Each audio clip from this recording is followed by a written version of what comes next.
Therapy Army. How are we feeling? How are we feeling, Therapy Army? How are we feeling? Big up to every one of you who's in here. Hopefully, we're going to hear from Saeed and everybody present has already been here writing bloody articles. Nuruddin, tell Saeed to stop being deluded, hype, all these deadwood. Listen, I don't think he's been deluded. I think he was just a football fan that's enjoying the wins. There's no point of being a football fan to enjoy the wins. But for me, it's the over giddiness. I don't think Saeed has been over giddy. Far from it. I think he realizes that the squad that we have is not there. But big up Prazana. Prazana has been here writing articles. Listen, man. You know what it is? I don't understand. You get me? Like, when you have a feeling as a fan, don't let it kind of like change you as a person. And that's just my own opinion. I thought we should come to Anfield and get the win. Other people were nervous, but don't control people's emotions. That's what I say to fans, man. If you feel like a type of way, feel a type of way. But then after that, you kind of be open and honest. Say you got it wrong. That's what being a fan is, man. I didn't see 7-0. Actually, 7-0. You know what? When you look at the form book, majority of people who were quite confident about this, they have every right to be confident, and that's the biggest thing about it, because the form going into this has been really, really good. But at the end of the day, for me, I always said Man United can never fight in all fronts because we don't have the depth on the squad, and it was going to catch up with us. But that's the conversation. See that? Big up to everybody. Big up Tom. Right, Saeed, you're first. What's your message to Erik Tenhag? Tom, I hope you've prepared. I hope you're ready. I want to hear what your both messages is. And then we're going to talk about what's known as damage control in management and how crucial it is in management. But go ahead, Saeed. Big up to you, bro. By the way, go and check out the Straight Jacket podcast, people. It was no holds barred. Everybody gave their opinion, and it was one of the best shows that we've done in a long time. Yeah, considering very much so. That we're all still a state of grief after what happened. You know what I mean? We're still in the stages of grief. So go and check it out. I think he must have been 200 and what? 14, 15? 220. Oh my God, 20. That's crazy. 220. Big Jacket podcast. So go and check out Saeed TV. It's a proper watch. But Saeed, what's your message to Erik Tenhag and his coaching? My message to Erik Tenhag is you can never let it slip. You can't be so naive, man. You know what I mean? And I think he's done well to this minute, but I feel like he didn't understand the game plan for me. And I think at a certain point in the game, he should have just shut up shop. He should have maybe done something different, but yet it was still the same. And normally we're quite, positive about Ten Hag in terms of his in-game tactics, in-game substitutions. But for some reason, when it rains, it pours, and Erik Ten Hag can't control it. So my message is, Erik Ten Hag, at that point there, when Man United are suffering, you've got to be able to control it. That's kind of my message to Erik Ten Hag, is control the energy of the team. Because when they're down, you can't expect them to be like, we're going to get up now. We're going to get up. When it's 2-3-0, they're just going to be shot for pieces because they're mentally fragile. And some of the players in there have seen 5-0s, they've seen 4-0s.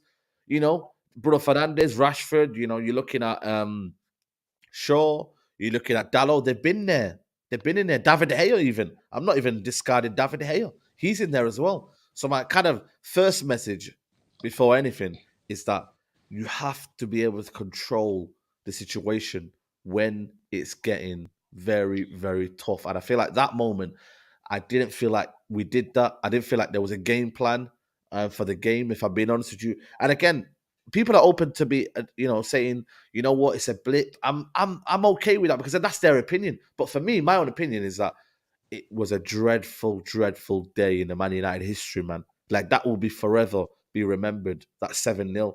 And the way it happened, it was like almost like a, when they say like a fast death, it was almost like a bang, like you're out. And that's what it felt like, because the goals were just coming thick and like quick. They were coming quick. So my first message is to Erik Ten Hag is that you've got to be able to control the emotions of the team, because they are very still fragile. Maybe I got it wrong. I thought mentally we're built different, etc., etc. There is still elements in that, but the moment where it's in crisis mode already, when you used to talk about the crisis mode, that bit there was still not there yet, because when they go, they just go. The team just kind of almost gave up, and I don't like that. So that's my first message before I let Tom go in, and then I'll get my other one I later just on. want to say, for the people who are trying to individualize the performance, I'm not here for it. Players might not, in your opinion, players might not be good enough. But for me, everybody's for the blame. Everybody. They win as a team. It's a team sport. It's not a tennis. It's not one individual. And you win as a team and you lose as a team. And you get humiliated as a team. And that's what it was yesterday. It was a total humiliation.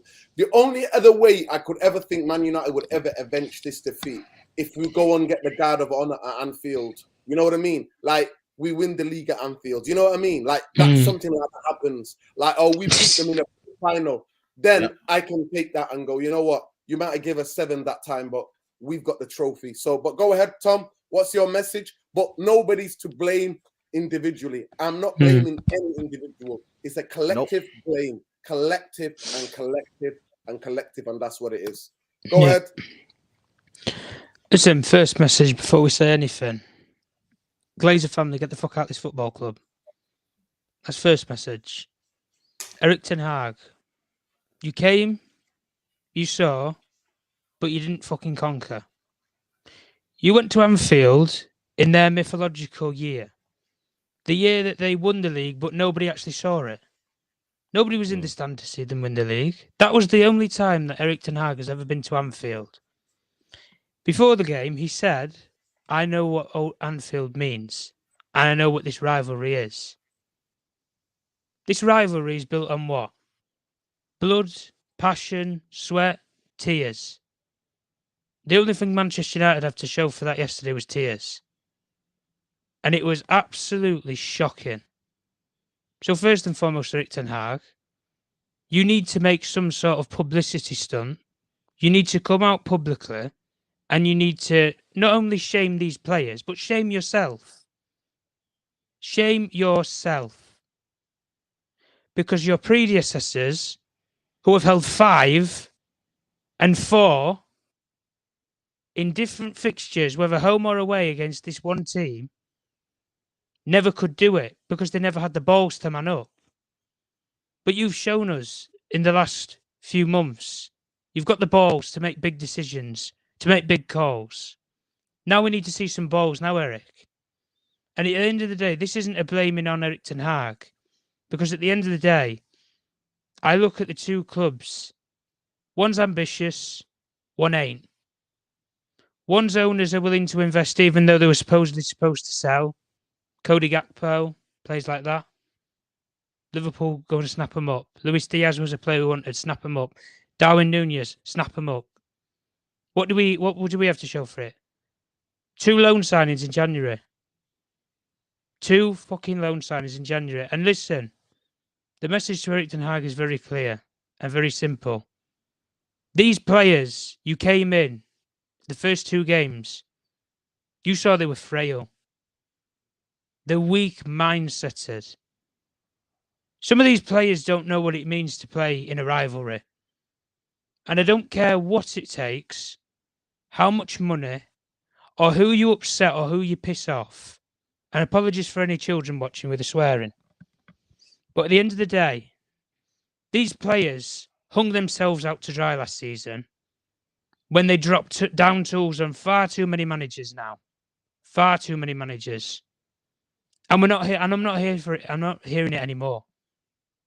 Because to some of these players, 4 of them, well, 5 of them, if you want to include some of the players we brought in, are his players. 5. That's half this squad. Of which still didn't even turn up. Yeah. So Erik Ten Hag, in terms of your team, Real Betis, I want to see something different. I want to see some character now, Erik Ten Hag. None of this standing there, don't show any emotion or anything like that. Which, you know, I'll give him some credit.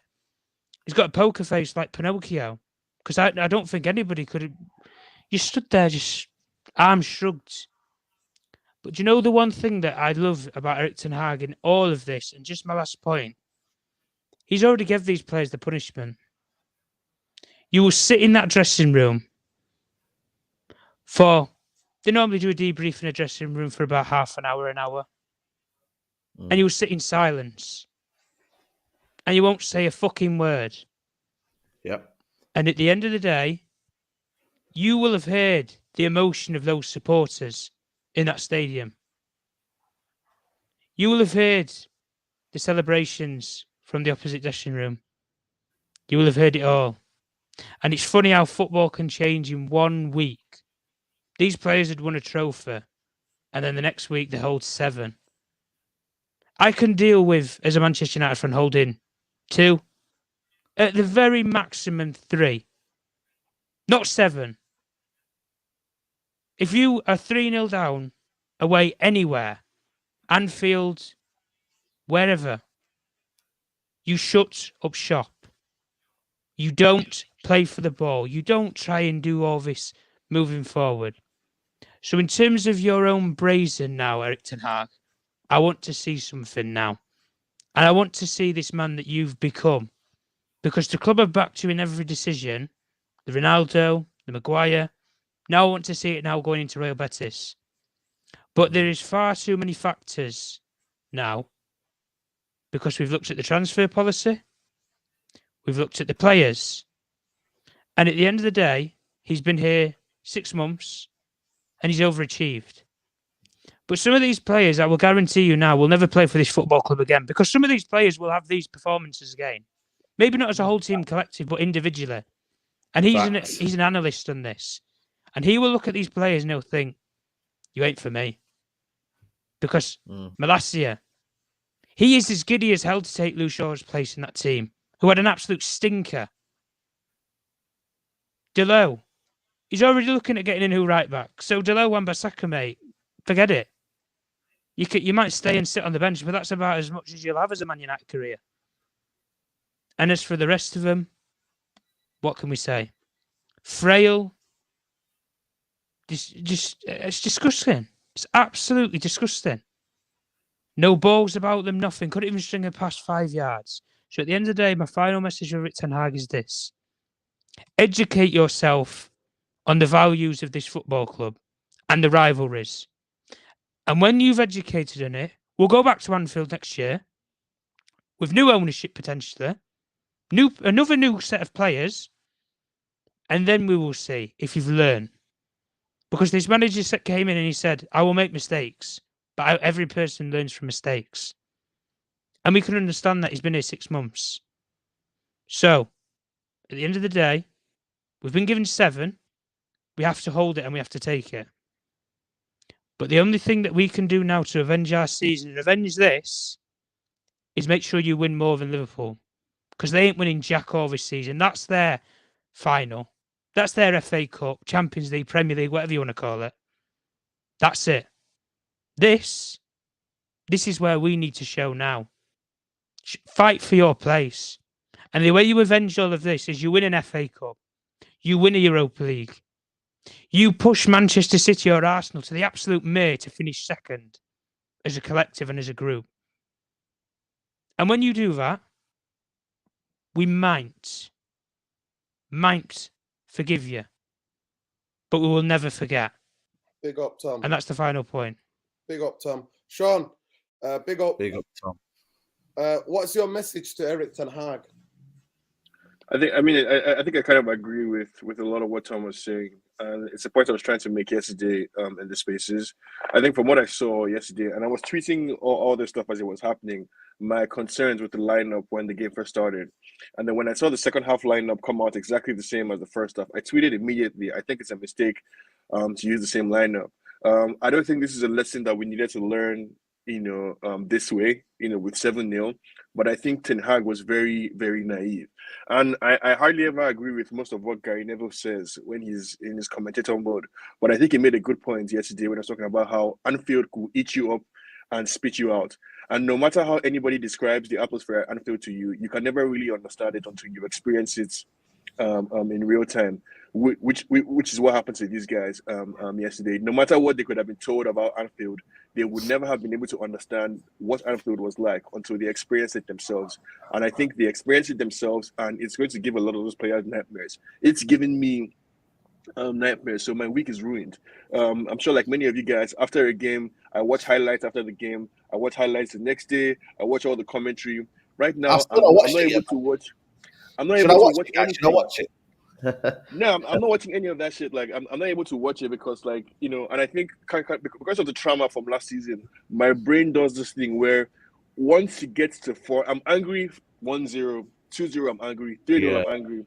Once it gets to 4, 5, 6, I just start laughing because I'm like, all right, this is now clearly like a joking stuff. So I was upset, and then eventually, like, I got to a point where I'm like, you know what, fuck it. Like you were saying, Nuruddin, the only way that Tenhag can actually save himself is if we finish ahead of Liverpool this season, which has to be the focus. Why I don't really agree with everyone who's talking about how some of these players, because these are players that we've seen two sides of them this season, and this is where Ten Hag really has to earn his salary and his paycheck, because he would have to rethink a lot of what he considered to be givens. So, for example, like Martinez and Varane and Casemiro, three of them, three world-class players who, like you said, no matter what they've achieved for Madrid or anywhere else, they came to United, and they fell out of hands significantly against Liverpool. So he would have to rethink that. He would have to rethink the workhorse in number 10 whole thing, because it was working for a while, but now it seems like it's been found out. So he has to earn his salary here. And I don't want to single out, a player like everyone, and I agree with that approach. But I think the manager just needs to rethink his tactics. Essentially, at this, we've come to a crossroads in our season right now. We've done well up to this point, but the manager has seen something else from the squad. And again, let's let everyone his first season. And also, these people are human beings. Like these players, the idea that after 3-0 or 4-0, everyone will still be fighting. Yeah, you're not describing a human being. If any one of us has ever played football, if you've ever played football involved in any sport, by the time you're losing that bad, even though it's not the right thing to do, it's the human thing that happens that you just kind of like throw in the towel. And we expect more from our players, but let's not, like, in expecting so much and raising the demands, let's not forget that these people are humans as well, like us, and that they are not perfect. But we want them to be as close to perfect as possible, because they get paid a shit ton of Facts. money to be footballers. Yeah. So, like, I'm able to, like, look at the situation like, okay, Ten Hag, first season in the Premier League, first time at Anfield, you got your ass handed to you. We move. How are you going to be able to fix this thing? Because I need the squad. Like, if those guys were sitting now listening to Liverpool players celebrate, I need them to be charged up. I need them to be angry. What I don't want them feeling like is like that, what everyone is trying to suggest, like we were never good in the first place, or that everything has been a fluke up to this point. I don't want them thinking that way. I want them to be confident, look at it as a blip. We messed up big time. How do we move forward from here? That's the attitude I want from my players. Welcome, Mark. First time. Thank you for coming on. I'm gonna come to Aaron, but to Irfan, but I'll go to you, Mark. What's your message to Erik Ten Hag today, after the day that what we witnessed? I mean, I really think it's he's still going through a learning process, I guess. I think, look, I'm from Manchester, actually. I followed United. I've supported United all my life. I live currently in the States. I've been living in America for 30 years. And it's just been really sad to see the downfall of the club in the last 10 years under the Glazers. I know you guys have talked about it, as far as like, Ferguson, to be fair, worked miracles until he retired, but it's just so sad to see the decline. Now, that being said, I think he's done an incredible job in the last 6 months. I mean, compared to where the club was last season, it was a complete shambles, super toxic dressing room. And to come from that to where we are today, third in the league, I think he's done an incredible job, and I think he's going through the learning process. And I was quite optimistic, thinking that we were going to go and actually, because we've been on such a vein of good form over the last few months, and obviously it was great to win the Carabao Cup and beat Barcelona, and I was impressed with the West Ham game, how we came back from being 1-0 down to actually, putting them to the sword. So that was great. So I went into the Liverpool game, really optimistic, thinking at the very least, you know, we draw 1-1 or something. But I was just shocked at the you know, the second half of the game yesterday, and I just never expected in a million years that as far as we've come in the last 6 months under Tenhag, you know, I would have. It's just super disappointing to see what happened. I put the blame on the players. I do think he got some things wrong. I would have gone with Wan-Bissaka. You know, not sure. I know this whole thing about like Fred. He's very tenacious. He's got a lot of energy. But I think I would have gone with what's the name of the new midfielder? Yeah, he's just smoother on the ball. You know, I would have gone with him. You know, so but. You know, Tom was just saying right now, like, I mean, we're getting by with a couple of loanees when other teams are investing heavily. Glazers have got to go. They've got to go. Yeah, big up. Listen, big up, Mark. Irfan, I'll come to you. Stay where you are, Mark. Stay where you are. Because I'm going to be asking another question. Specifically, that's unique to Tenhag. But Irfan, what's your message to Tenhag? I just want to say this, right? So in the last 4 years, it's not a coincidence. In the last 4 years, Manchester United are the only club in the Premier League that have conceded 4 or more 13 times. 10-3. 13 times Manchester United as a football club, regardless who the manager was, have conceded 4 or more in the last 4 seasons. 13 times. So Irfan, what is your direct message to Erik Tenhag? Well, first thing is, can I just get this quickly? Man UFC players ran 9.900 1 kilometer between them against Liverpool, the lowest since the 4-0 loss to Brentford in August. And the thing about Casemiro, about him being injured, that's no excuse. If you're injured as a footballer, it's a disservice to you, to your teammates, and to the fans. Get off the football pitch. If you're injured, get off the football pitch. Get off the football pitch, because somebody fitter, even though it might be dreadful, I'd rather have them blood, sweat, and tears on that pitch than you playing being injured. If you can't do your job, get off the pitch. Simple. Go ahead, Irfan. No one's going to do that, man. They're not going to do that. Irfan, I never played to the highest level, but I knew if I was injured, I was always disservice to my team. If I got a knock, I never played on. I always come off and let somebody who was in the squad to go and try for the team. That's, to me, you're selfish. You're a maniac. If you think you can play injured, no chance. But carry on. I want you to specifically focus on Erik Tenhag. What's your message? You've watched Manchester United since the 70s. What is your message to Erik Tenhag?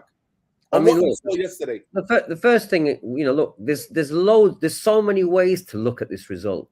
That's why it's such a freak result in a way, because there's so many things you could look at and point your finger at. First thing I would say to Erik Tenhag is, now you understand Anfield. Now you understand the rivalry. Now you understand why. I mean, I've spent many years in Liverpool. You have, Nuruddin. You understand why this rivalry is so deep. It's the most painful, deepest rivalry I know in any sport I can think of, right? And people talk about the noise there, right? And the reason is you underestimated what that actually means. I don't know if the players misunderstood. I think you did specifically as well, because when I look back at it, like I said, my biggest thing was in that first half, like you said, it was pretty even at the end. I would even say that United had better chances, but I've been saying for weeks on the channel that Diego Dalot is not ready to be playing right back every time. It's just not, because you saw when Aaron came on a few weeks ago and he looked so sharp. He made a point. I can't remember which European game it was. So I could see straight away that he was under pressure straight away, because most of their traffic was coming from Robertson. I don't understand why this guy did not play, because you need to hang in there at least. You need to hang in there. But in the second half, the capitulation, the way I see it, it touched a nerve that's deep inside the bodies of these players, especially the ones who've been battered before. They basically got the hot coal, and poked it right in their chest. And it caused a capitulation, right? And the capitulation is so deep, it's like a trauma, it's like a death or something that you got inside you because you've been battered. Now, if you look at Man United, this is the only away ground that it could have happened. It couldn't have happened, and it couldn't have happened at Main Road. It couldn't have happened at Highbury. It can only happen Anfield, right? And I don't understand. You've got Steve McLaren there. You've got all these people that know how deep the history is. And you also know that you got battered recently by these guys. You've been battered by them many, many times. So I don't understand how the preparation, what kind of preparation Erik had with the team, right? So it's not just on player selection. It's on the massive mistakes Tenhag made in terms of mentality with the team. And then it's on the players themselves, the cowardice they showed in the second half to capitulate like that. But then again, you know, if you touch the nerve, the only nerve left in this team, because let's be honest, it's a freakish result because we have recovered from so much shit recently. But the point is the recovery permanent or is that recovery only temporary? And as you can see, the recovery is only temporary at the moment. And we got found out yesterday. And because like you made this point, Nuruddin, yesterday, you made that point. 3-0, I don't care if you put 10 defenders on the pitch, you make it so that you don't destroy the mentality of these players. That's what a proper manager would have done yesterday. And what happened? It went to 3 to 4 to 5 to 6 to 7, and nobody acted. So they all hold their heads in shame. And I'm going to say to them, right, in his tenure, he has to promise the fans that he's going to kick their asses at Anfield at some point. He doesn't care if it's the last thing he does. He has to give it back to the fans for that most embarrassing defeat I've seen in 40 years of watching Man United. I've never seen anything like that. So he owes it to the supporters that I'm going to tell you, and we're never going to be found out like that again. And we're going to go to Anfield, a bigger, stronger team, and we're going to kick their ass one day. That's the kind of thing you should be saying to every one of the fans today, because that was shameful and shocking. But the capitulation is on every single one. The managers, the coaches, the players, it's on every single one of them. That's what it is. And I hope that this is a rude awakening for those people who were coasting in that team, because we've been coasting a little bit as well. And then we got today.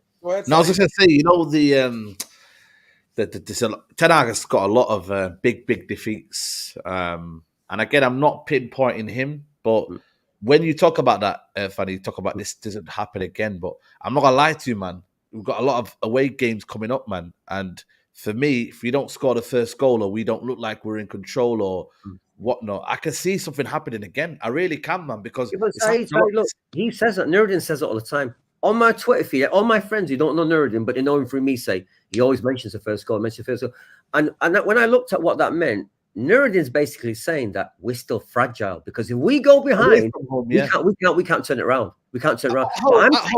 The fans, the fans, they galvanize the team, they find a way.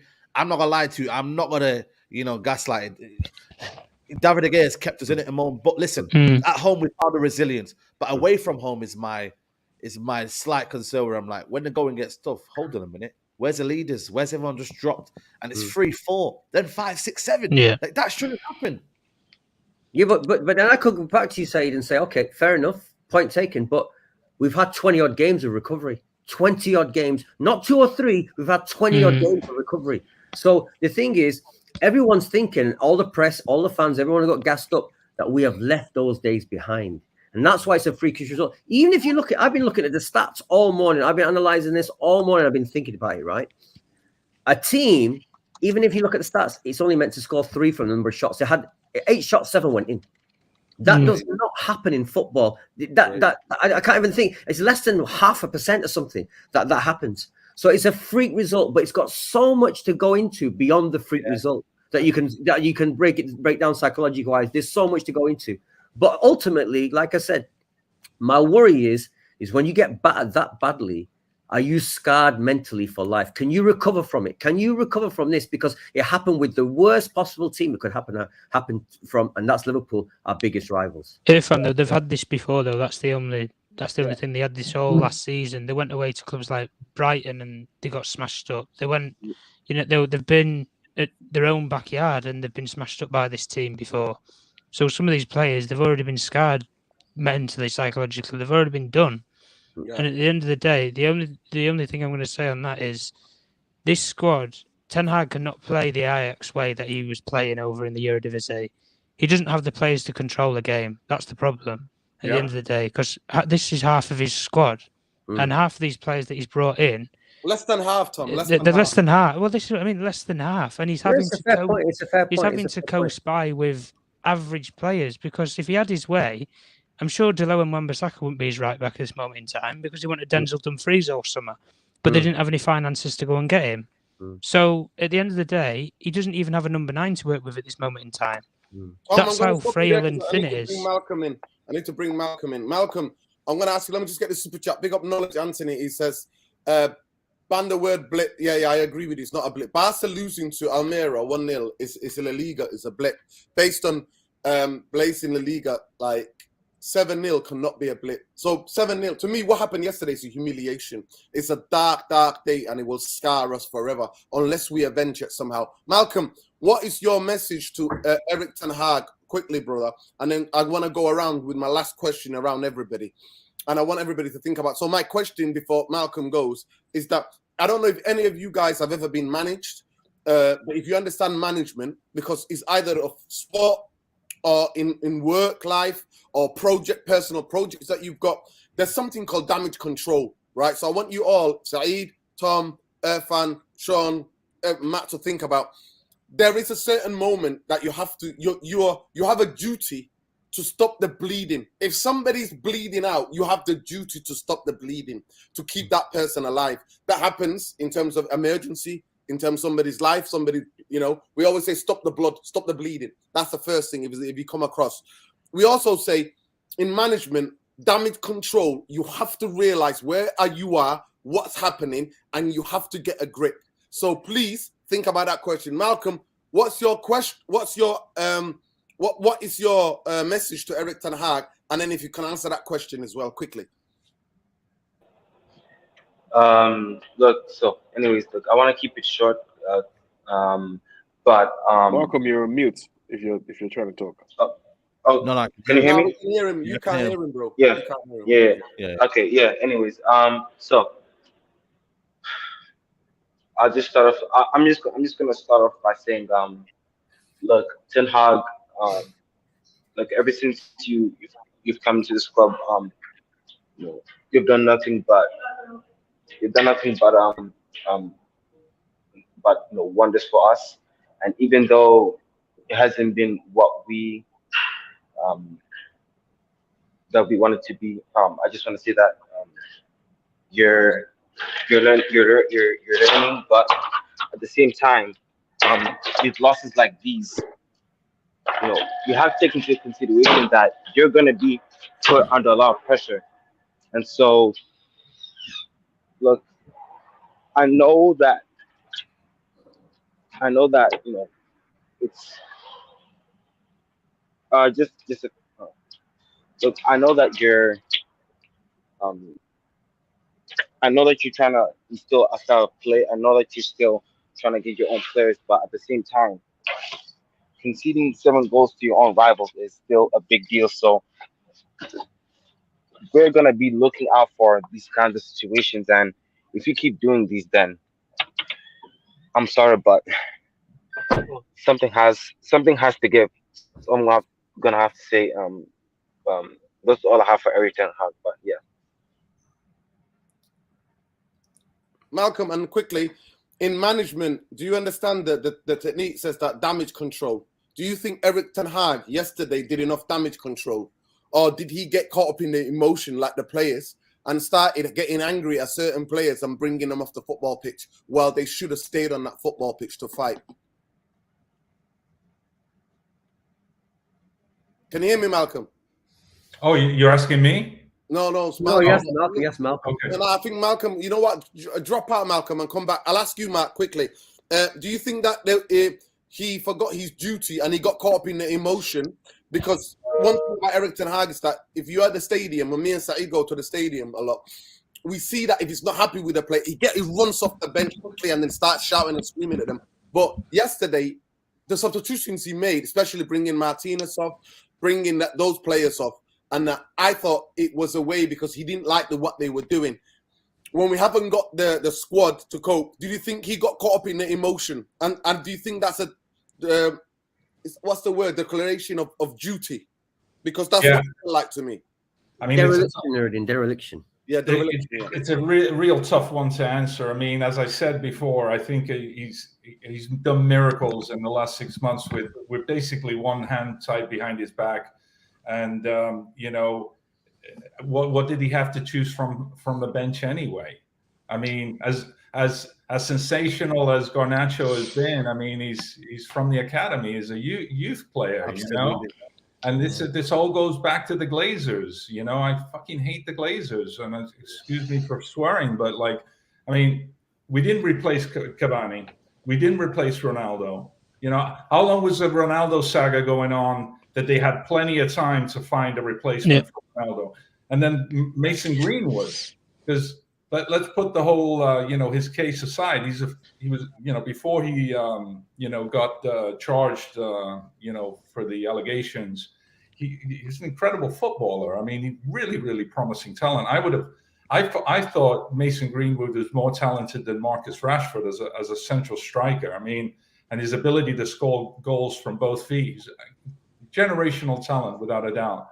And we haven't replaced either one of them, you know, with a low knee. I mean, so I can't put all the blame on Tenhag, you know. No, but I'm talking about Matt. I'm talking about specifically yesterday after 3-0. Yeah. Knowing that it's a thing that, of course, he's learning. Of course, he's learning. But after 3-0, do you not understand what the rivalry means? Do you not understand that you got Steve McLaren next to him? I'm sure those words were spoken. The game's done. We've lost it. Stop the bleeding.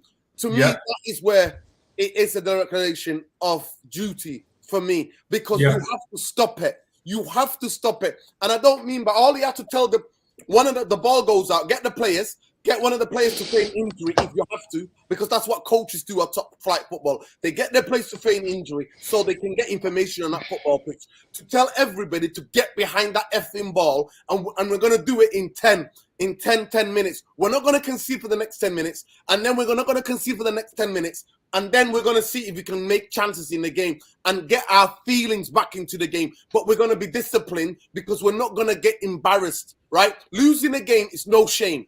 Win, lose, or draw, three things in a game. You win, lose, draw, right? Yeah. But it's about the way you concede 7. I am not taking 7, Matt. As a United fan, I'm not having it.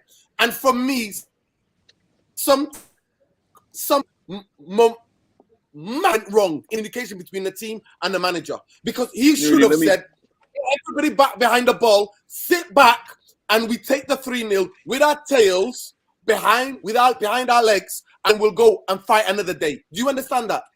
Yeah, absolutely. Let me say something real quick, because I have to jump off. Read the super chat. Yeah, let me just get the super chat. Yeah, let me say something real quick. Okay, go ahead. Yeah. It says the issue is seeing Tenhag is that he wants to play possession-based football. Yes, we understand that in much majority. That's his style, right? Yeah. Not all possession, but he wants to have the ball. Our best 2 attackers, Rashford and Bruno, are suited to counter-attacking football. Same reason why players like Sancho and Anthony are struggling. They are possession-based players. No, 100%. I understand what you're saying. And we've all spoke to that. But still, say that again. Because what he's trying to say there, I get it. There is a conflict of styles. You got Sancho and Anthony, who are possession-based. You got Rashford and Bruno, who are on the transition. So again, that has to be something where Tenhag is a battle for him now to work. What do I go with? Do I go with the Ajax way, or do I go with what works for now? I would say we'll go with what works for now, because we haven't got a lot of the Ajax players. And that's what he's doing. But Mark, I'll let you finish, and then I'll bring Sean in. Thanks, HK Music, for the super chat, brother. There you go. Go ahead, Mark. No, I agree with you 100%. He should have put the brakes at 3-0 and cut the bleeding 100%. And it was naive on his part to not do that, you know. And maybe, you know, he is going through the learning process. Again, I think he's done an incredible job. I mean, it's been really painful to see United, not only the demise of Manchester United over the last 10 years, but the style of football that we've been playing under Van Gaal, Jose Mourinho, and it all boils down to the same thing. I mean, they've all been working with limited resources. They haven't been like Pep Guardiola, who's just had an open checkbook to buy any player that he possibly wanted to play. And so when you say, okay, you know, there's several players that can play position-based football in United currently, and you've got the likes of Bruno Fernandes and Marcus Rashford that work better in a counter-attack style of play, which, to be fair, that's how they've been coached under Ole Gunnar Solskjaer, right? I mean, because that's the style of football that was being played back then, which was counter-attacking football. So, you know, what we're seeing here over the last 10 years is kind of like a snowball effect of the way that the Glazers have managed the club and the lack of investments and the bad decisions, right? Bringing in, players that we should have never brought in, in the first place. So, I know Tenhag wants to play possession style football, but he just doesn't have the squad to do that, and it's a process. So I don't know. I'm praying that, the Glazers are actually going to sell the club. I want the Glazers out, and that it's not a situation where they find some hedge fund or investment firm to give them a couple of $1 billion, because we need to get out John Murtaugh, Richard Arnold. These are all bankers that went to the same school. They're all Ed Woodward's buddies. I know Ed Wood's no longer at the club, supposedly, but does anybody even know if Ed Woodward's pulling strings behind the scenes? He's got shares, so he's going to get winnings. Listen, he's going to get some money. But big up, Mark. I'm going to go to Sean. Sean, quickly, go and make your point. My point real quick. We have the manager that we have, not a manager we wish we would have. No, it's not about that. No, Sean. Sean, you're misunderstanding me. I'm not wishing for anything. I'm wishing for the manager to do his effing job. Sure. No, let me do your job. 3-0 at Anfield. No, Sean, I'm sorry. 3-0 at Anfield. Stop the bleeding. Cut the game. Okay. The game's done. I agree with you. Another day. I agree with you. That's how we would like our manager to be. But I think from what I've seen, from everything I've seen of Tenhag, I think he's the type of manager who is still going to be gung-ho. Whether it's 3-0, 4-0, he's going to send his team all out to attack. There are different managers who have different styles of play, and I think that's the manager we have. And I think, we have to take the good with the bad and hope that he learns a lesson from this. But I don't think our manager is the type of person who sees us losing 2-0 or 3-0 and decides to shut up shop. I don't think that's the guy. I think if you look at Tenhag's history in Ajax, whenever he loses by a minimum of 4-0. That is who this manager is. So he hopefully is going to learn the lesson, and hopefully he will be able to move forward from this. I think second point I will make with regards to whether or not he lost his head. I think 1,000% he lost his head at Anfield. Him, all the players on the pitch, they all lost their head. Tenhag could not believe where he was. He was at Anfield. Liverpool fans were screaming in his ears.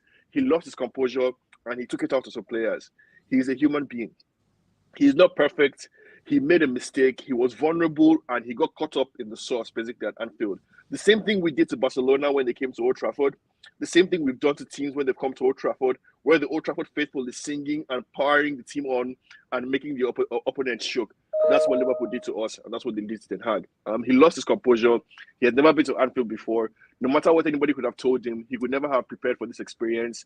And again, the only thing we can hope is that we still finish ahead of Liverpool this season, and that all they walk away with this season is the we beat United at Anfield trophy. Thanks, guys. Glazer's out, by the way, also. Glazer's out for sure. You're muted, Nuruddin. You're muted. You're muted. You're muted, Nuruddin. Listen, Erik Ten Hag has to understand, because you can have your own style, but you always have to adapt to the culture of the football club you're managing.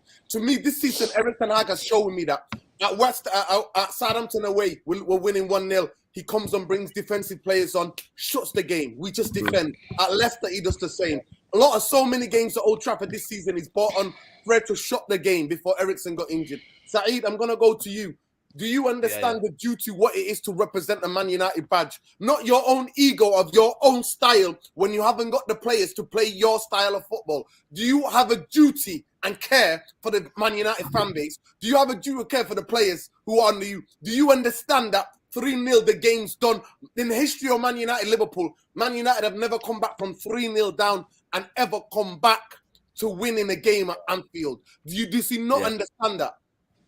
I think deep down he does understand it, but I think ultimately we know the Premier League better, than Ten Hag, and that's nothing.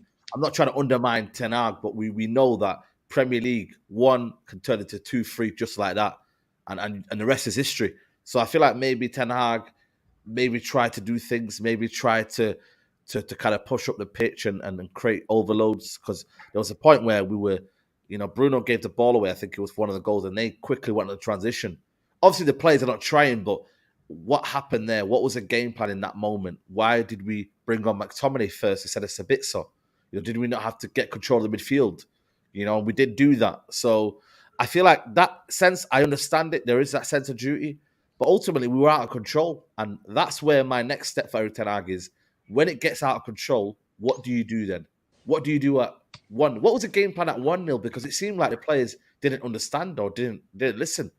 And then after that 2-0 was just a case of damage limitation. So that's the bit where I'm looking at, thinking the finer details now. And Man United fans have to look at the finer details, whether you like it or not, whether you believe in Ten Hag or not. It's a different matter. But you have to look at the finer details when we're playing well. I'm not gonna lie to you. I think there's an element in me from Lisandro Martinez. I've been calling it all season. Is that I think he's too aggressive sometimes in the way he approaches the 50-50s. I've said it when the game's on. I think sometimes he goes in too gun-ho, leaves himself exposed. There's certain parts of the game where I think Luke Shaw, very, very naive, going backwards. There's certain things I'm looking at in the team. I'm like, why have we not worked up on that? And the kind of momentum has let it down, has let it kind of, be kind of missed. So I think these little things we need to shore up. But ultimately, away from home, there has to be a different way of playing. There has to be this belief that we can win. And I don't know if we've had that away from home. I don't know what it is. But I just feel like away from home, the game plan is different to at home. At home, I get it. You're at home, you're in front of your crowd. But if you're a team that's trying to build up, the philosophy should be the same. And I don't think it's the same away from home. That's just my... And also the bit as well, Venkos, you were saying, for me, when you look at it, like Venkos is going to be limited in what he does. But I thought he would have been better pushing up the pitch, putting Bruno in a 10 where he is, but he didn't. And he kind of put Venkos in a game where it was so high intense. He wasn't going to have the bit of, 2 or 3 yards of space where, he can move and he can... They were hung. They literally just went at him like a pack of wolves. And that was where I thought, hold on a minute, it's not changed it. It keeps doing it. So, yeah. You're on mute, Nordin. Can I say something real quick? I mean, let's pretend that Qatar buys Manchester United in the coming months ahead, and that Erik ten Hag is properly backed in the transfer market. I think in a couple of seasons, not even seasons, I think 2 transfer markets we'll be seeing a very different team. I'm not saying he's going to get rid of all the players, but we'll see a very different team. He's working with what he can work, basically. And I think maybe part of why we lost so badly yesterday was because the team fatigue is kicking in. Fatigue, because they've been playing. We've been playing every 3-4 days, and so. We don't have a squad. Again, he's like pulling out Garnacho, and as great as he is, and it's all he has to work with. I mean, it's kind of unfair to throw the kid into that, into the game. Like I said, at the end of the day, young kid who's developing, You know what? But it's a good learning experience to understand and feel the pain as a United player going away to Anfield. So I'm glad that he was involved, actually, because then the pain will hurt to understand, damn, hostility with my team just got hammered. And hopefully, I'm here putting that he's the type of character to go, I want that again, but I want to do them damage. But I'll go to Tom, then Irfan. Tom has the duty to the badge to where he is.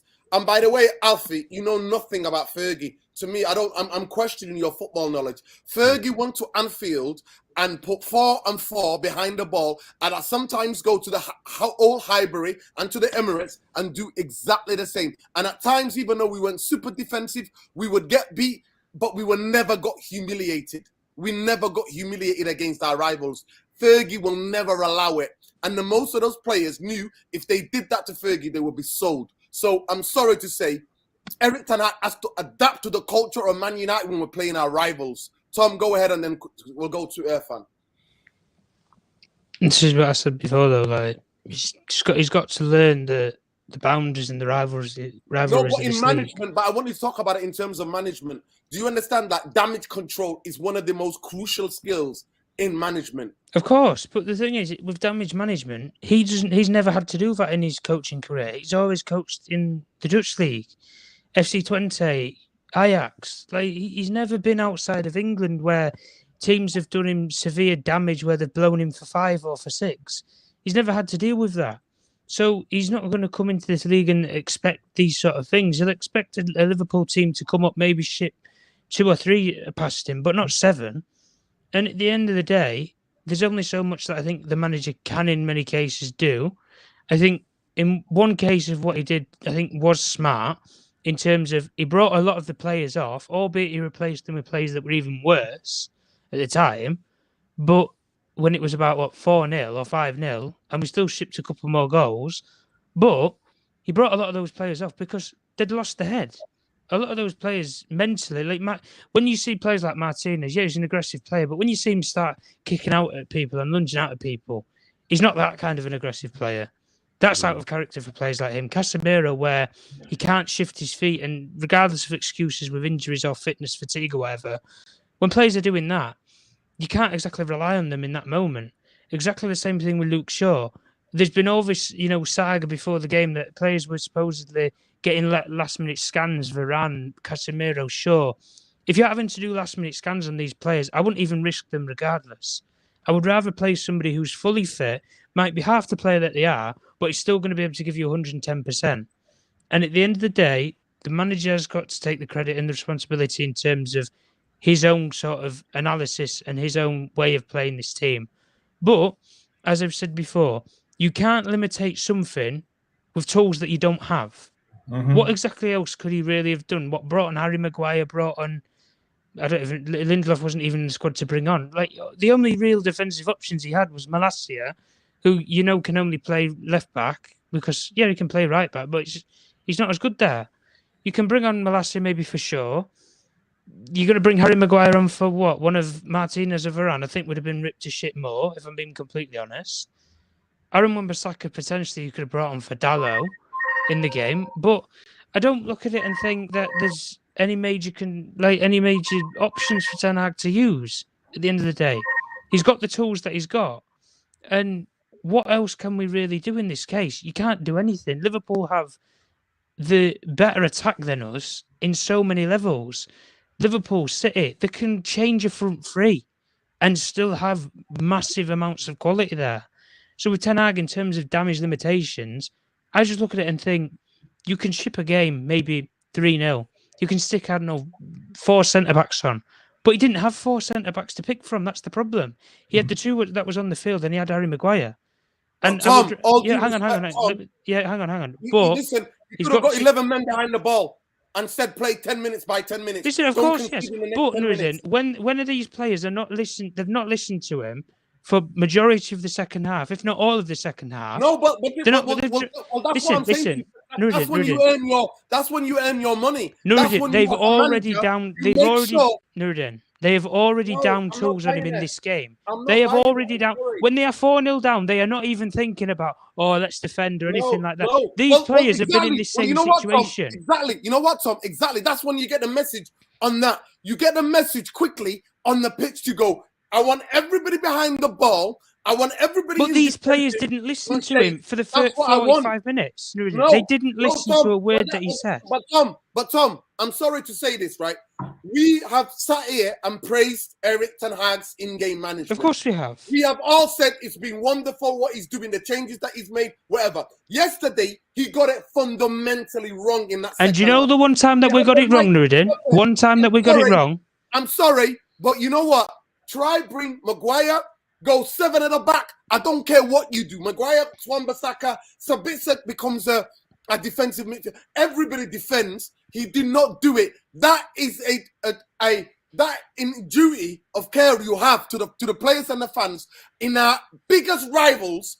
The biggest rivals, you don't do that. You don't sit there because if it was Ollie, we would be like, what is he doing and looking at? Sat there on that bench and fiddle about with his notes. No, I want you to act and stop the fucking bleeding. Stop it now. Cut the sauce. I don't care if we don't leave our own half.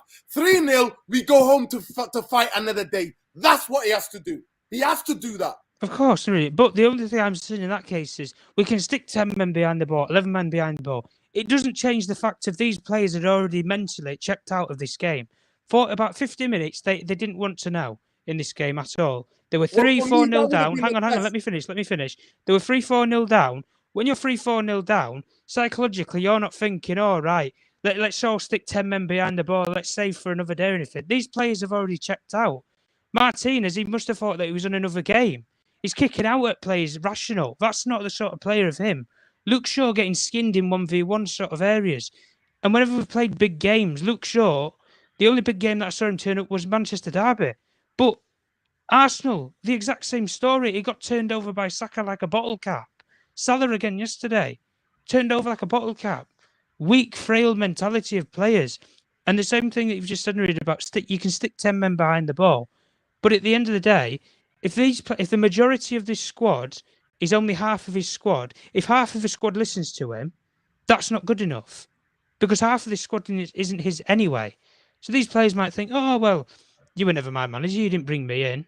I'm just there on a bypass.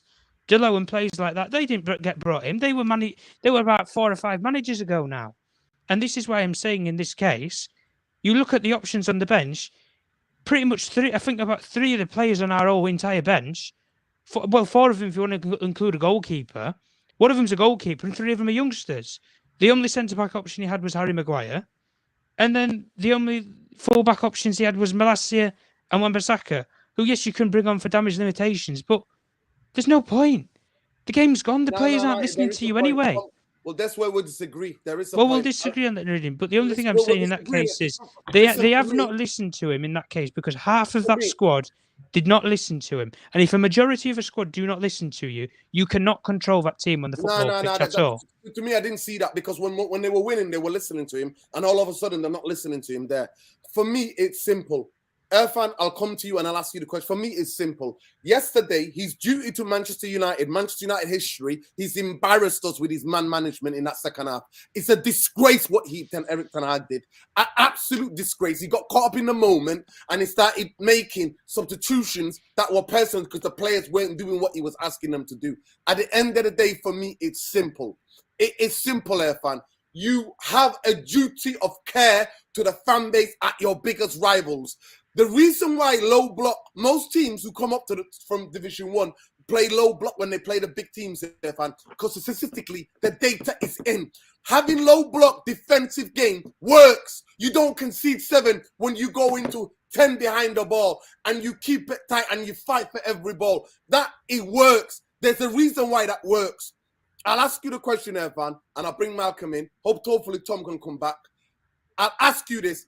Do you see that in the second half? Did he lose his head like the players on the pitch? Did you witness that yesterday?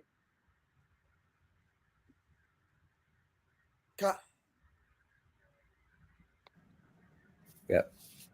Look, this is a difficult one, Nuruddin, right?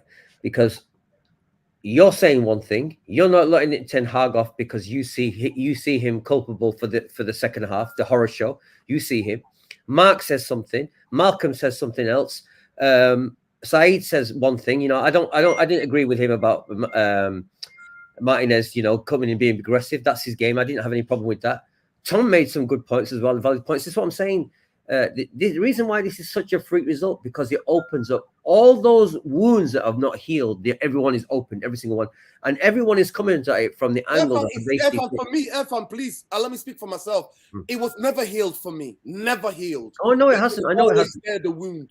I know, that's what I'm saying. But what I'm trying to explain to you, I'm trying to analyze today, the couple of days, the day after. I'm trying to, and every time I listen to something, a Man United fan, since I have all morning, since last night, everyone's making different points. And I'd say at least half of the points I'm hearing, I would agree with that. I'd say were valid. So the more I think about this, the more, even in his conversation, even in this chat, I'm thinking this was a complete freak one-off result. I'm seeing it like that. I know you don't want to see. I know you don't want to hear that, Nuruddin, right? But Irfan, let me give you the stat. Last 4 years, Manchester United, in 13 occasions, I've conceded 4 or more. Okay. All right. So all right. Let me rephrase it then. Let me rephrase it. Okay. Let me rephrase it then. It is a freak result, but it's not a. The freak result is way more common with Man United at the moment. It's way more common. But you have to look at it in terms of like Tenhag in the last 20 games, Nuruddin. So I'm saying to you, look, I can agree with you completely about when Tenhag messed up. Why he didn't flipping, close the levies or whatever, whatever we call it, shut the dam. I don't, what metaphor you want to use. I get that. But you also have to understand this is his first Anfield derby, isn't it? It's his first one. I blame more McLaren, I'd say. I mean, Steve McLaren's seen this many times. What the hell was he saying? Why didn't he say something? But look, the players, obviously, right? The players got hit psychologically. Everyone got hit. We all got hit. We were all completely blown away in the war the second half. And like I said, they were up for it and they destroyed us. And I don't know whether they smelt blood, but they went for it big time. You know, let's be honest. Everything that they turned up. So look, we can be super harsh on everyone. We can be super harsh, right? And you know, everyone's got right. You're right to say what you're saying, but all the other people are right to say what they're saying. And that's what I'm saying. It is 100%. bringing out. No, 100%. Listen, Tom's valid in his points of views. Everybody's valid here. But I'm saying to you, damage control is a fundamental and crucial aspect of management and human management. When you're managing human beings, you have to assess it. You have got the luxury. You're not in the game. When you lose your head, you're not in the game. You assess it. When he does it, Irfan, we come on here, we all praise him and go, wait a second already. Some guy is saying that I'm glossing over this shit. Who is this guy? Who is this joker? Who said I'm not glossing over anything? How the hell am I glossing over? Am I glossing over this result? I am trying to work out how everyone sees it, how I see it, and what makes sense. I'm not glossing over anything. This goon, I don't know who this guy is, right? This person, right? Don't get personal. No, listen, don't say he's been saying it all day. I've been glossing over. Who's this guy? I don't get his shit. What is this guy? Look, I talk sense and I listen to everyone else who talks sense in many ways. I'm not saying I know everything, but I'm a very rational thinker. So what I'm saying to you, Nuruddin, you're completely right about Ten Hag and thinking, but I'm going to cut him a little bit of slack today because he got found out. But it's not, if it's happened 2-3 times on his watch, then I'll be as angry as you are, Nuruddin. But I'm not as angry as that because I'm going to cut him some slack today. Because like I said, Mark's pointed out, we still got the Glazer shit going on. We've got all the stuff in the background. We've got all the trauma of the last 20 years, 16, 18 years of these people destroying the club. So we've got all that. So everyone's got an excuse. Everyone's got a get out clause in terms of why we effed up. Everyone has Nuruddin. And that's why the loss is calamitous. That's why it's disastrous, because it opens every single wound. And that's what I'm saying to you. You know what the irony of yesterday's loss was? Erik Tenhag wanted both Darwin Núñez and Cody Gakpo. Yeah, that's what I'm saying. That's what even yesterday, Mark, I was saying that. Like, look, you know what? If you were ABU yesterday, it was your dream come true. Because even the guy that we wanted to buy, Gakpo, scored deadly goals against us to give us a slap. We took so many Jesus Christ type slaps yesterday. It's unbelievable. You know, where he gives you one cheek, gives you the other. We took so many yesterday. But you know, I think he was saying yesterday, right? Look, it's that old cliche again of that Nietzsche quote. What doesn't kill you make you stronger. Now this is where Ten Hag will see what Ten Hag is made of. We will now see, you know, because hopefully this is the bottom of his tenure. I don't think it's impossible that it could get worse than this. But it can't. But like I said, but you're traumatized. Every time we get battered, you are personally traumatized by it. Listen, at the end of the day, for me, getting beat 3-0 at Anfield, I know it's a difficult place. I know it's tough to go there. We come home. Let me just get these couple of super chats. Ali says, I'm not buying Qatar hype. No, me neither, brother. Me neither. Me neither. We're not buying it till we see it. I have to see it for the Glazers have gone for me to believe it. Big up. I'm having a shot of whiskey. Worst day ever. 100%. If you know what, usually I'll tell people drinking is not the way. United fans, for the next 40 to 72 hours from that result, you got to do whatever you got to do to get this out of your system. You must do it. Big up HK Music. Newcastle with 10 men only conceded 2 to Liverpool, while we conceded 7. Listen, it is a disgrace on every measurement. And I've got some other people who are saying certain things. People who telling me, Nuruddin, yeah, you told me 100%. Big up. You've told me, yeah. FA, that's a good thing. They're not charging him, apparently, because he pushed the one of the officials on the sideline. Yeah, he did. Yeah. So it's one of these things. Coaching staff didn't know what hit them. Well, you know what? The coaching staff all need to fuck off them, because if they don't know what hit you at Anfield, then I don't know when they're ever gonna fucking find out. That's what it is. This is where they earn their money. So that's what it is for me, right? Malcolm, do you think it was a dereliction of duty yesterday? I can't say that because I'm dyslexic. I can't say the first bit. What's dereliction. Dereliction of duty on Erik Ten Hag's performance second half. The way, do you think he lost his head like the players on the football pitch? Go ahead, Malcolm. Hopefully your connection is better. Yeah. Can you guys hear me? Yeah, we can hear you. Okay, good. Um, I'm not gonna say that he lost his head, but to me, if you're just standing there watching everything unfold, then that to me just shows that like you don't really have you basically just lost you basically just run out of ideas. And when you're 3-0 down, you have to find a way, you know, for these players to be, you know, to get back in shape and to not concede to concede more.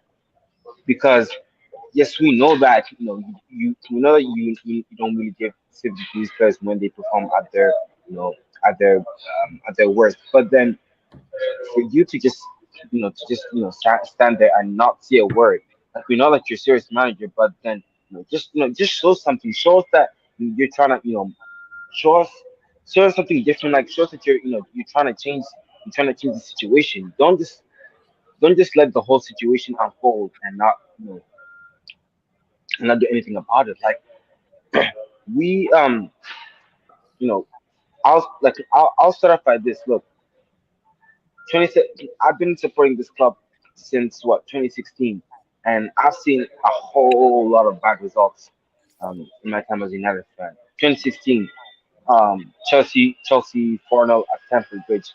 2017, I'm thinking 2017 we held calm, but 2018 Liverpool 4-0, Man City 4-0, Man City 6-3, and now Liverpool 7-0.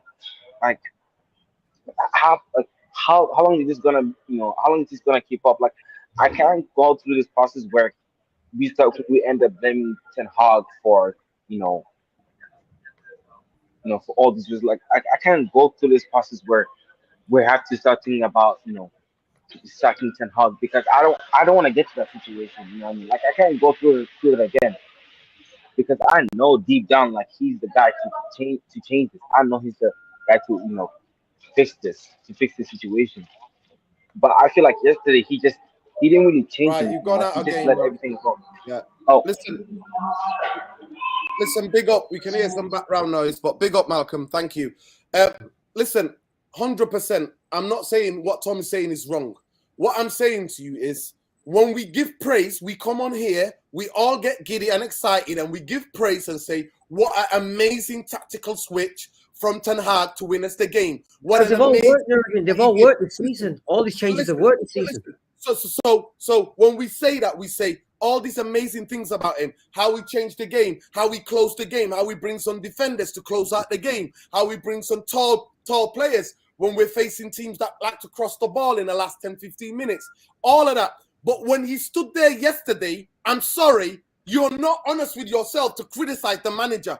I don't care if you've been here for fucking 2 days. I don't give a shit. Wait, can you rephrase that? Man United manager, you're wearing a Man United badge. You're representing my fucking football club. You're at Anfield, enemy, the biggest enemy territory. You have to stop the fucking bleeding. Stop the bleeding. I don't care if we don't go past our 30-yard half. I don't care if all of them line up and just block and block and block. Stop the fucking bleeding. And you know what? I'm not scared to tell the manager that if I ever fucking see him on the street. I'm going to say... Wait. I'm going to let me finish here, fan. That 7-0 will forever stay with me. You, as a manager, will be gone to another fucking club. You forget about this. Every one of those players, every one of those effing cowards, right? Every one of them will be leaving. If I'm living to the next 20 years, 30 years, if I'm alive, I'll be supporting this football club. I will still be supporting this football club. Players move on, managers move on. We're here. So the point is this. Can any of you allow yourself to criticize the manager for his inaction, inept attitude?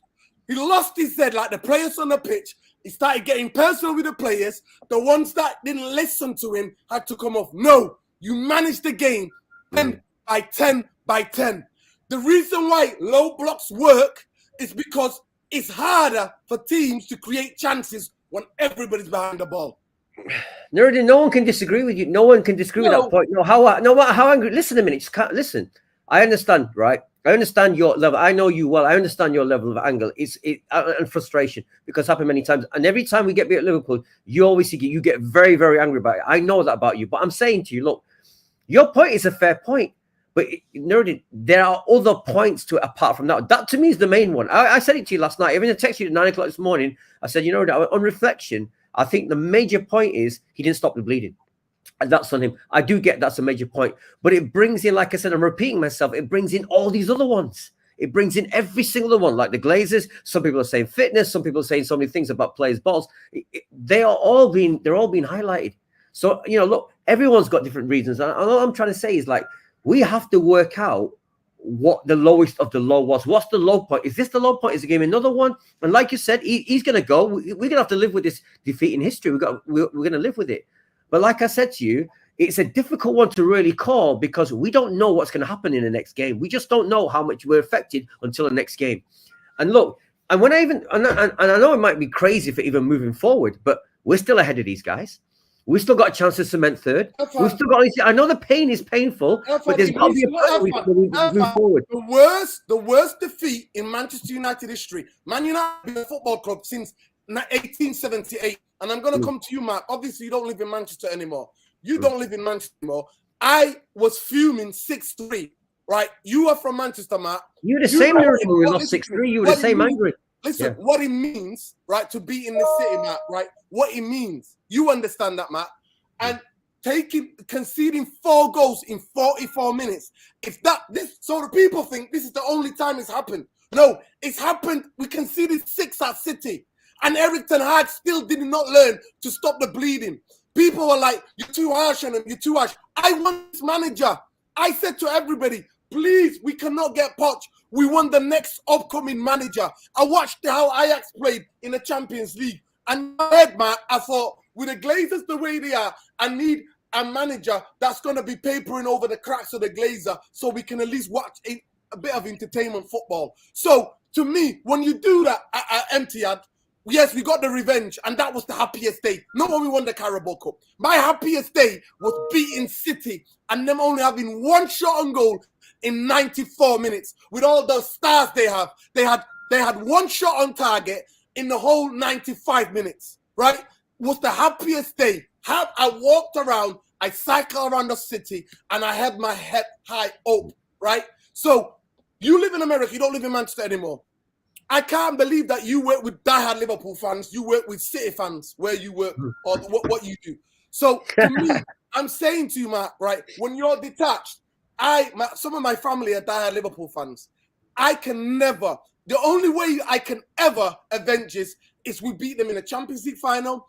We win the league at Anfield. We get the points to win the league at Anfield. Or we do something with a trophy so I can put that over their heads. So when people say, no, I have every right as a fan to criticize the manager in action in that second half. I am not wrong. I know I'm not wrong. I know deep down I'm not wrong. Stop the fucking bleeding. 3-0, we get the hell out of there. Mentally, we're still recovering. We just put it down to a bad day. But not 7. I am never, as a United fan, ever accepting 7-0 away to Anfield. Never. I don't care who's manager. I don't care. People literally came out from their deathbeds at this football club, like Sir Matt Busby, woke up from their deathbeds to go and win glory to Man United. And that's why we love this football club, because it's the most romantic football club in the world. It is, without a doubt. I grew up in Gatley. You know where Gatley is, right? Yeah. I was there this morning. I was in Gatley this morning. Oh, you were? Yeah. Yeah, I was next to Didsbury. Yeah, just after. Yeah. I grew up, in Borrowdale Avenue, right next to the park. You know where the I know what you mean. I've got friends who live not far from there. Yeah.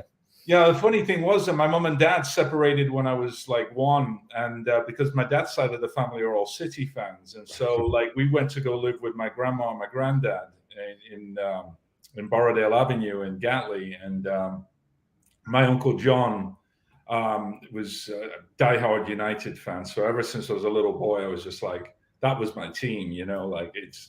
I might live in Miami, but I followed United. I don't miss a game. I'm mad about United, and so, the defeat yesterday, it hurts. It hurts. it just baffles me how the parasites of the Glazers just got a hold of United to begin with. How did that even, become possible? I mean, it's just really, was it the FA let it slide because they hate United? Like the saying, right?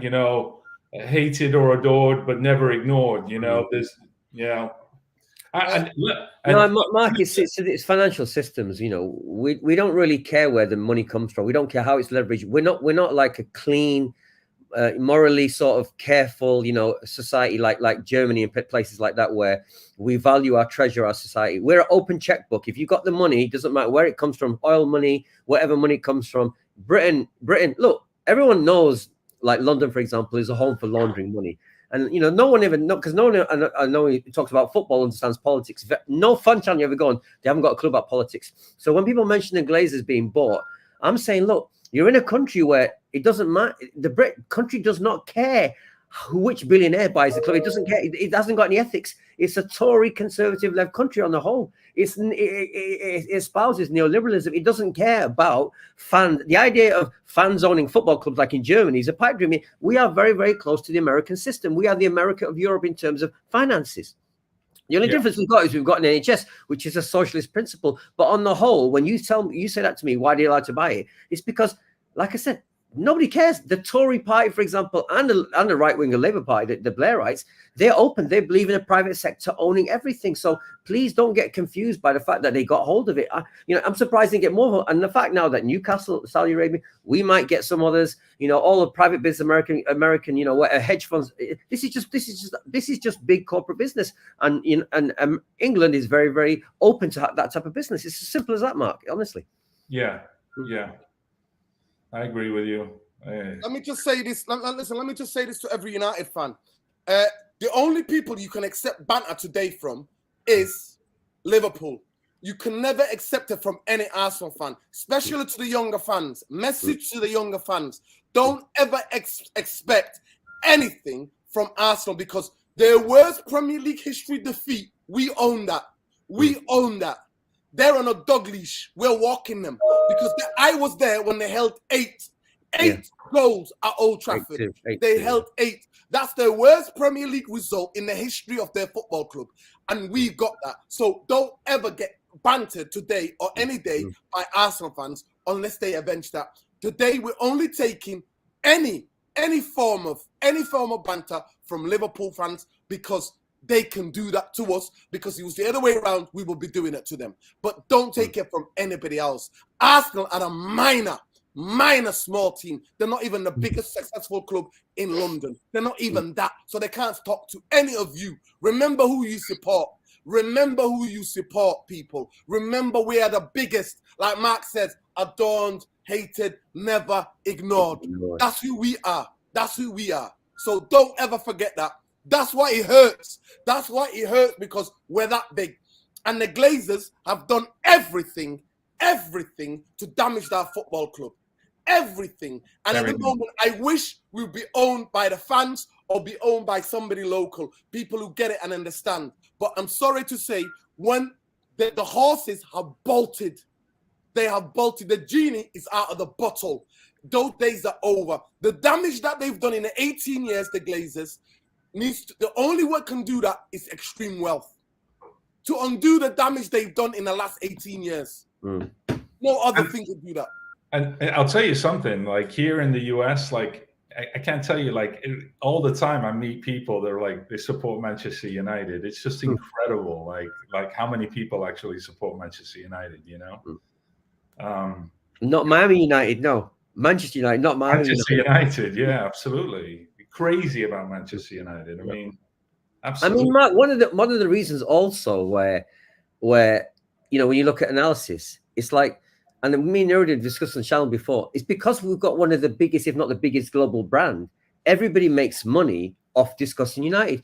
Good day, bad day, whatever. It's all makes money. This is why the snowball of the media today. I mean, you just have to open YouTube or look on social media. All you will see is Man United, even if it's a game against Burnley or whatever, or a game against Leeds, or a game against Arsenal, a game Liverpool. We are the breadwinners for most of the media. because of the massive fans, because of the huge global brand that it is. So I understand this goes with the territory, but the whole thing about football, when you want to, look at a deeper level, all empires do collapse. They do collapse. And, at the end of the day, No, we just have to, no.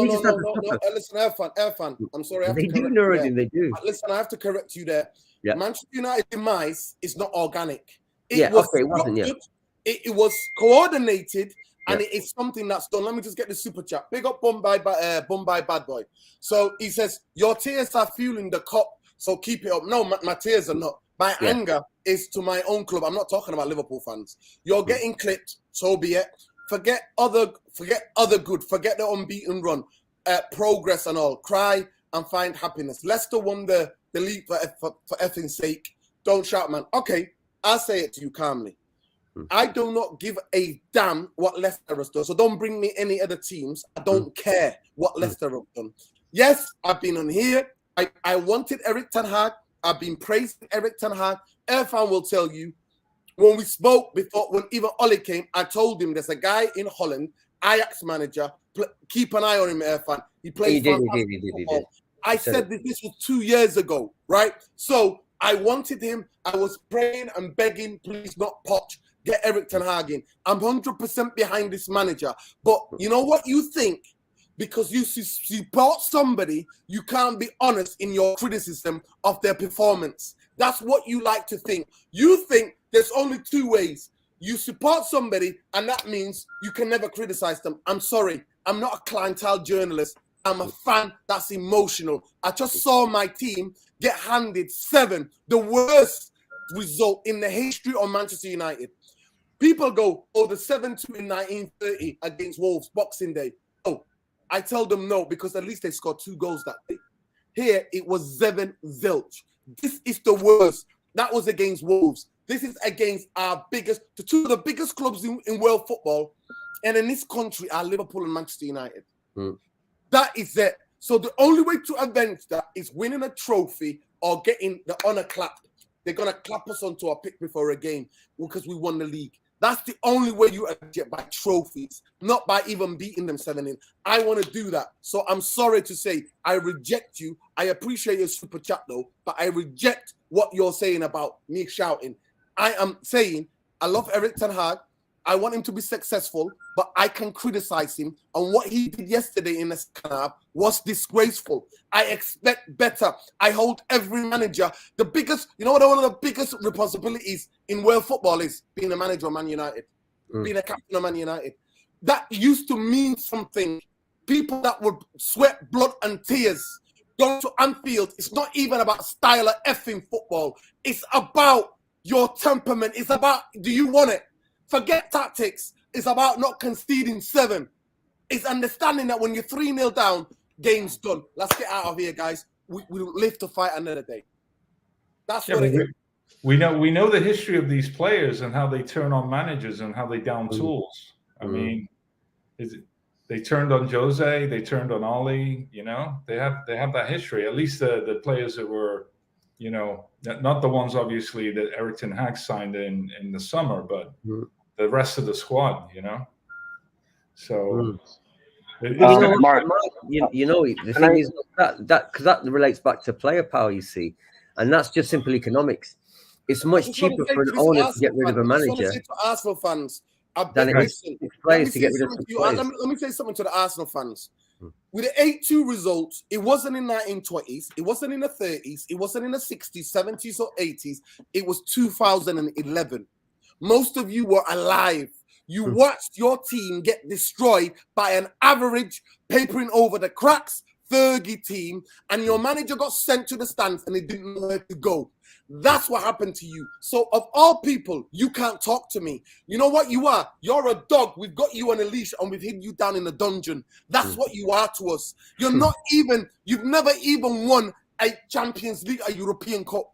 You have never done that. We were the first. We're the trendsetters. Comparing your trophy count over your history to ours, you're not even in the same league as us in that level. Know who you are before you come on the channel here, talk about us subbing.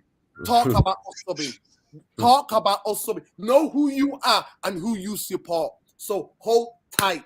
Like I said to you, FIFA generation, young ones, remember, no Arsenal fan can ever talk to you. Never talk to you. They can never speak a word to you. Never. Because they held 8 with the most average midfield, average players, people like Ashley Young putting balls in top bins. Top bins. That's what I saw with my own 2 eyes. And you know what? You can never talk to me. Liverpool fans, bring it on. We'll take it. We'll hold it. We can listen to your banter. No problem. Because it's your club.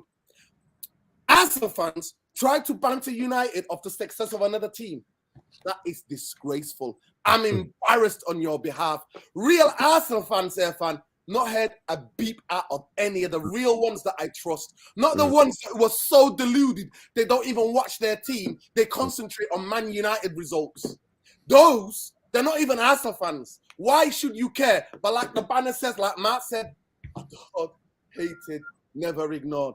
We've ruined your childhoods. You will ruin them. Fergie, thank God that man, what he did, he destroyed all of your childhoods. Some of you still need therapy after even it's retired. It's been a decade. You're still getting therapy. That's what I know for 100% fact. Some of you have thought, I can't support us anymore because Fergie did so much damage. You all became City fans. Facts. I know who you are. I've got all the receipts. Trust me, you picked on the wrong one. You picked on the wrong one today. You Arsenal fans, remember, be dominant in London, then come and talk to me. I might entertain a little beep out of you. You're not even that. Chelsea, I remember when Chelsea used to have cars parked behind their goal. They have overtaken you. You can't even reach their success. You can't even come any close to their success. Not even close. And you want to talk to Manchester United? It's like you get into a fight and somebody that you try to bully you, but you've slapped down, tried to go, oh yeah, try to have a go at you. It is pathetic and embarrassment. Any Arsenal fans to banter Man United, it's an embarrassment.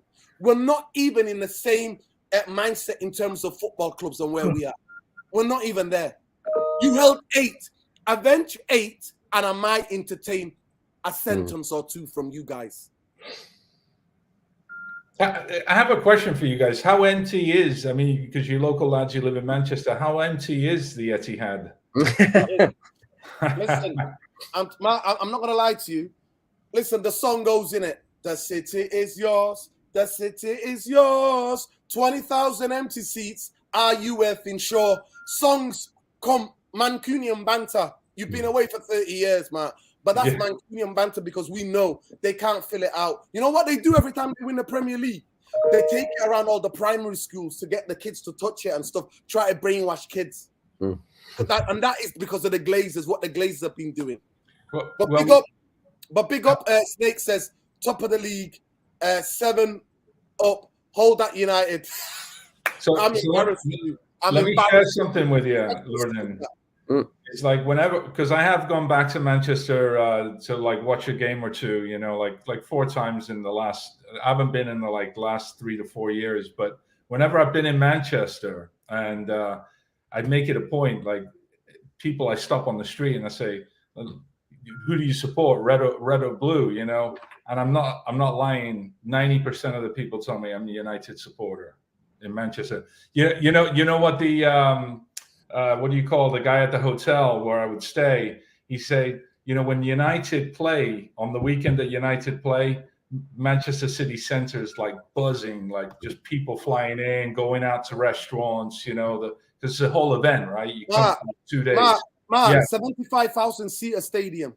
We could fill it for 100,000. We could, We could. They can't even keep 4,000. They can't even 50,000 seater. They can't even fill that. So they're minor to us. Minor. They're not even anywhere near. They'll have to keep winning, sustained, keep winning for the next 30 years to be level with Man United. That's not happening. But listen, they're all here, fam. They're all here. Arsenal fan, listen, he says, at least we had the dignity to score 2 goals, blood. Okay, blood. You allowed Alisson to keep a clean sheet. United fans deserve to get cooked. Throw in Perez for a tin pot. No, we didn't. None of us. If you know United fans, none of us were asked about Europa League. We're asked about challenging for Premier League titles and challenging for the Champions League. That's what we are. But I'm telling you, that's the most embarrassing line I've ever heard. At least we had the dignity to score 2 goals. One was a penalty, if I'm not mistaken. I thought it was Van Persie. One was a penalty, and I don't know what the other one was. But that is embarrassing when you conceded 8 at Old Trafford. 8 goals. 8 goals with the biggest mediocre team we've had ever, where Fergie was literally papering over the cracks, doing magician type of things with that team. You are actually embarrassed to your fan base. You are. I know older Arsenal fans will never come because they know not to talk about Man United in that way because they know what happened. They know what happened. And we'll see if you win the league. We'll see. But guys, I want to give a shout out to everybody. Big up. Malcolm, I'm going to give you the last word, bro. So go ahead. What's your last word? Are you there? Are you still at the train station?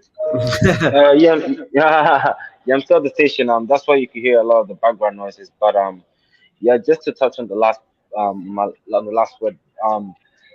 To me, I think we have to come back from this like really fast because you know holding holding 7 is a very big embarrassment, and to to have it to do it against our rivals, like that's just the epitome of a team that doesn't want to fight, doesn't want to show passion, and the fact that we got to witness it in you know the fact that we got to witness it live, like that's even much worse. And lucky enough, like I haven't even received any text messages from either even a Liverpool fan or an Arsenal fan. So I'm okay for now, but we have to come back. We have to recover from this because if we don't and our heads drop and we lose concentration, then it could all backfire for us and all that progression that we've been having for the past few months. That's all gonna go down the drain, and I don't want it to go down the drain. And you know, you know, Mark mentioned about how you know all we as fans, we have turned our backs to all these past managers like Ole, Mourinho, Moyes. We've turned our backs to them. So you know, I don't want this. I don't want this to be the same for Ten Hag, where he starts to lose games, he starts to get bad results, and then the fans start turning on him and saying, "Oh, that he's a fraud." He has no in-game management. Like like I know it's impossible, but No, it's possible. It's possible. It's possible. Yes, it's possible. It's possible. At the end of the day, Malcolm, they have to, as the manager, as a coach squad, they get the praise. We overpraise them when they do good, but we have to be critical when they get it wrong. That is how it is. This is ain't personal. I don't know Erik Tenhag. I don't know Steve McLaren. This ain't personal. But I don't care who the manager is. It could be called whatever the name you be called. Well, I'm not happy my team going to the enemy stadium and conceding 7. It's never going to happen. I'm never going to accept it. Whether Glazers own us or whoever owns us, if you put on a Man United shirt, I want you to fight for that badge, especially at our biggest rivals. You're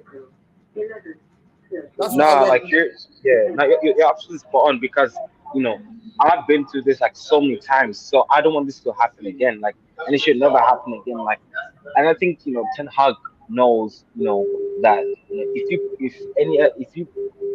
this players perform like this again, like you're not gonna have another chance to be in the starting 11. Like it's not gonna be like that. It's not gonna be like how we have a high mediocrity and we just reward players for failure. Like that's not how it's gonna happen under Ten Hag. And I think Ten Hag now he knows that. So we just have to see what's gonna happen. But to me, it's gonna be it feels like a loss. Like it feels like we lost someone. Like it feels like we're here for like a funeral. You know what I mean? It's a grief, and it's gonna take time for us to like get out of our system. But we have to move on. But anyways, that's you know what? Listen, Malcolm, I'm a believer of radical honesty, and we have to be honest about what we saw yesterday. Tenhag has to take responsibility. Those players have to take responsibility.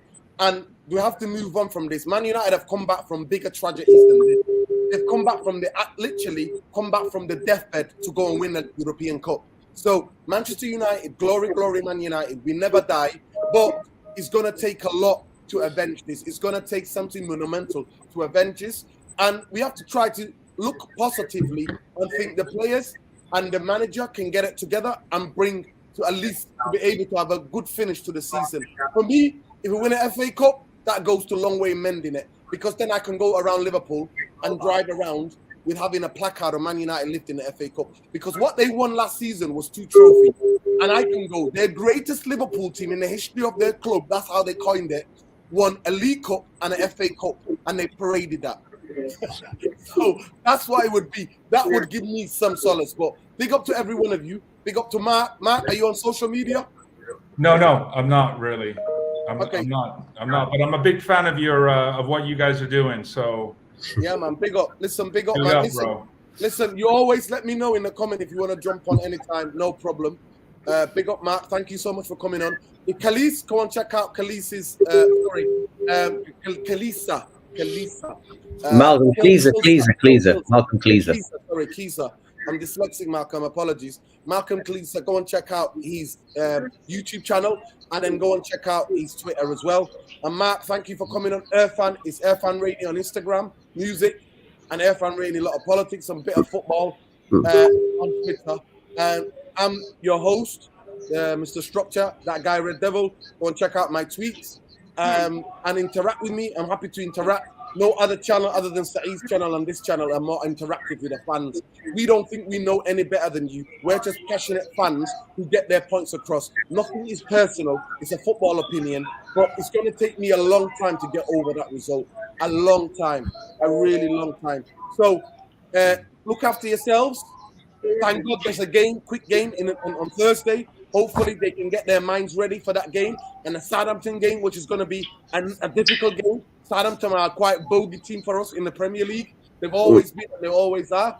So, and then we have Fulham in the FA Cup as well. So there are games to recover from this till the end of the season. So fingers crossed, the players are hurting as much as we are all hurting, and the manager's hurting as much as we're hurting. Well, let's hope we live to fight another day, but I will never accept it. Never. And no fan of Man United should ever accept 7-0 at Anfield. Never. Well, thank you, Mark. Thank you, Malcolm, Irfan. Peace, love, and light, people. Win, lose, or draw, Glazers out, bankers out. It's always the way. Always. But we'll catch you in the next one. Glazers out, bankers out.